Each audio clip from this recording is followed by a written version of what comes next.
বাবা মানে আমার কাছে সুপার হিরো, আমার লাইফ লং একটা বেস্ট ফ্রেন্ড। বাবা মানে আমার কাছে সব। যেহেতু বাবাকে কোনো ছোটোবেলায় হারাইছি, তাই ওনার ভ্যালুটা ওরকমভাবে ভালো করে বুঝতে পারিনি, কিন্তু এখন বড় হওয়ার পর ওনার ভ্যালু অনেক বুঝতে পারতেছি। যে উনি আসলে বাবা পাশে থাকলে কি হতো, বাবা নাই বুঝতে পারি, কম্পারিজনভাবে বুঝতে পারতেছি যে বাবা না থাকা থাকা না থাকার মধ্যে কি আছে। বাবা মানে মহান এক ব্যক্তিত্ব, মহান এক দায়িত্ব। সবকিছু বাবার কাঁধে নিতেও ভালোও লাগে। আহ, সব মিলিয়ে জিলে ভালোই লাগে, খারাপ না। সে আমার কাছে সব, যেটা আর কি বলা যায়, বাবাই তো সব। বাবাই তো সব। বাবা মানে একটা বটগাছ, বটগাছের ছায়া।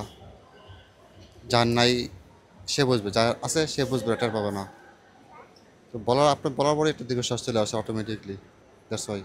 বাবা মানে আমার কাছে পৃথিবীর সব কিছুই। প্রিয় একজন ব্যক্তি, যার কাছে সব আবদার করা যায়, যার কাছে সব অভিমান করা যায়, যার সাথে সব মন খুলে কথা বলা যায়। বাবা মানে আমার কাছে পৃথিবী। সব, এভরিথিং। বাবা মানে একটা মাথার উপর ছায়া, অভিভাবক। আমি আমার বাবাকে খুব বেশি দিন পাইনি, মাত্র 5 বছর। আর যার কাছে সবকিছু বলা যায়, আবদার করা যায়, সবকিছু বলি। বাবা মানে আমার কাছে বাবাই সব। বাবাই তো সব কিছু দিয়েছে, ছোট থেকে বড় করেছে, সব কিছুই বাবাই মানে সব। বাবা মানে তো আমার সব কিছু। বাবা স্যার আমি অচল একদম।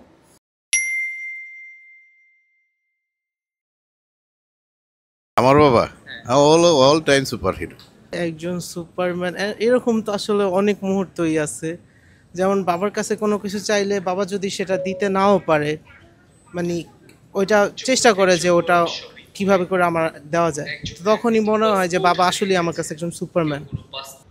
প্রতিটা ছোট থেকে বড় হয়েছে বাবার কারণেই, তো বাবার সাপোর্ট ছাড়া তো আর সম্ভব হতো না।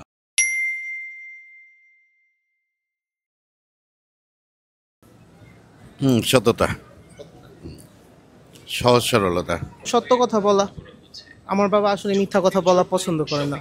আমরা কিভাবে কম স্পেন্ড করতে পারি, অল্পের মধ্যে হ্যাপি থাকতে পারি অ্যান্ড নেচারকে ভালোবাসতে পারি। সো এই শিক্ষাগুলা আমি চাই ফিউচারেও আমি এটা পালন করি, অ্যান্ড আমি চাই আমার বাচ্চাদের, আমার কাজিনদের সবাইকে এটা শেখাতে। সততাটা, অবভিয়াসলি অনেস্টি। বাবা সৎ ছিল, তাই ওরা সতের অবস্থা। বাবার থেকে অনেক কিছু শেখার আছে, যেটা হলো আমাদের রিয়েল লাইফে আমরা কিভাবে চলবো, বা আমাদের খারাপ কাজ কোনটা, ভালো কাজ কোনটা, এটাই হলো বাবার থেকে শিক্ষা। আমার বাবা খুব সৎ ছিলেন, সেই সততাই আমি নিয়ে বাঁচতে চাই। সবার সাথে ভালো ব্যবহার করা, আর মানে নিজের যতটুক দরকার অতটুক পর্যন্তই রাখা। যেমন ধরেন আমি কারোর সাথে কথা বললে কতটুক লিমিট লেগে কথা বলতে হবে, কতটুক বলতে হবে না, অতটুকুই করা। আর সবার সাথে ভদ্র ব্যবহার করা।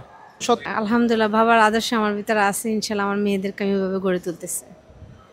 যেটা বাবা দেখেছি, মানে সব সময় মানুষের যে কোনো বিপদে ঝাঁপিয়ে পড়তো, যে জিনিসটা আমিও চেষ্টা করি অন্তত।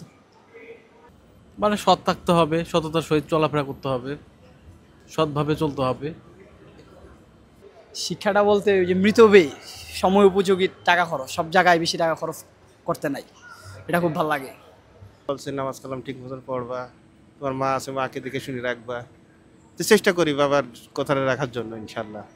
বাবা ছোট থেকেই বলতো যে অন্যদের কখনো ক্ষতি করতে না, ঠিক আছে, আর অন্য ক্ষতি করে নিজের ভবিষ্যতে উপরে উঠে যায় না, ওইটা ফলো করে আজ পর্যন্ত চলতেছি আর কি। ইনশাল্লাহ আলহামদুলিল্লাহ ভালো আছে ওইটা।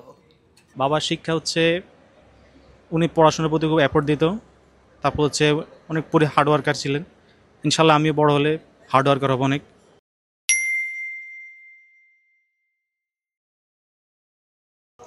না, আসলে ওভাবে বলা হয় না কখনোই, কজ একটু লজ্জা করে, কিন্তু প্রকাশ করি, কিছু করে হয়তো বা প্রকাশ করি যে আমি বাবাকে ভালোবাসি।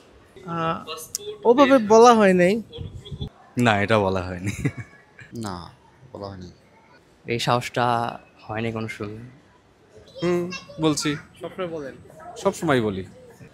না, কখনো বলা হয়নি, তখন অনেক ছোট ছিলাম। হ্যাঁ, বাবাকে আই লাভ ইউ বলা হয়েছে। আমার বাবা পৃথিবীতে নাই, বাবাকে অনেক ভালোবাসি। ওইভাবে হয়তো বলা হয়নি, কিন্তু বাবাকে অনেক ভালোবাসি। আই লাভ ইউ বাবা।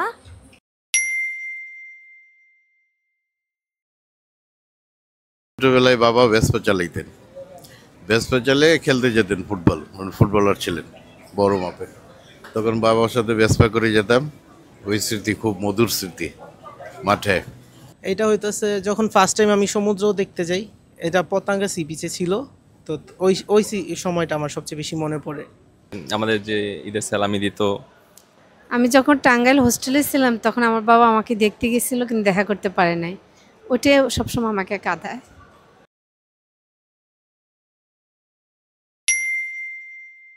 মেসেজ দিব হচ্ছে, বাবা আমি তোমাকে অনেক ভালোবাসি, আমি জানি আমি হচ্ছে তোমার টাইগার, আমি তোমার সাথে অনেক চিল্লাচিল্লি করি, অনেক শাসন করি তোমাকে, কিন্তু তারপরও আমি তোমাকে অনেক ভালোবাসি আর আমি চাই তুমি সারা জীবন আমার পাশে থাকো।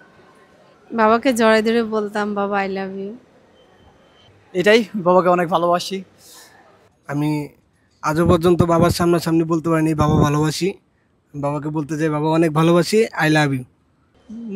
জয়া ধরা অনেকক্ষণ কান্না করতাম, আমি বলতাম বাবা তুমি আর যাও না, আমাদের পাশে থেকে যাও, সবসময় তোমাকে আগলায় রাখবো। এমনকি সবার জন্য এটা, সব ছেলে মেয়ের জন্য, সবার জন্য এই মেসেজটা, যে বাবাকে সবসময় নিজের কাছে আগলায় ধরে রাখেন, বাবাকে কোনো সময় আন্ডার এস্টিমেট করবেন না। I love you papa.